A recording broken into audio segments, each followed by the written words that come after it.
While on a business trip, you might see a beautiful skyline or iconic city landmark, only to realize that you don't have a camera. Well, think again. The best camera is the one you have with you, and certainly the smartphones are with you all the time. Photographer Marie Matthews teaches a class in smartphone photography at Chastain Art Center in Atlanta. And then after that, you can choose a lens and a film. With an SLR, you spend maybe a week, you spend hours usually looking at the manual and figuring out what all the buttons do. With the cell phone camera, it's pretty simple. You open the camera app and you punch the button and you have a picture. Here are some tips from the expert on how to get a good shot. Familiarize yourself with your cell phone camera. Get to know your phone. So make sure you know how to focus it, how to expose it. Get in the habit of holding the phone still when you take a picture. Avoid using the flash. Look for good light anytime you're shooting. In general, you want to avoid the on-camera flash on any cell phone because it flattens out the subject.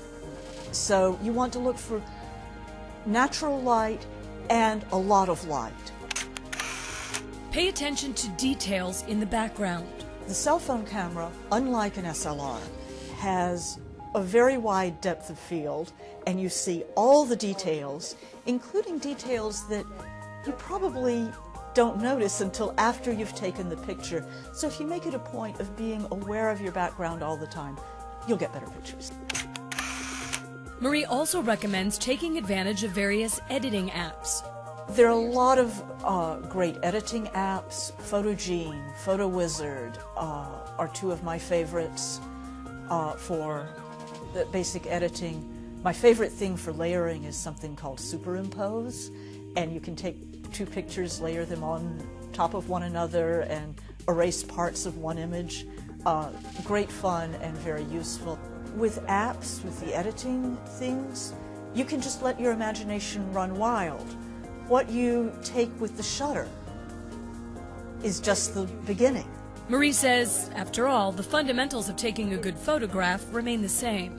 It's your way of looking at things, and it's looking for things that are interesting, looking for things with good light.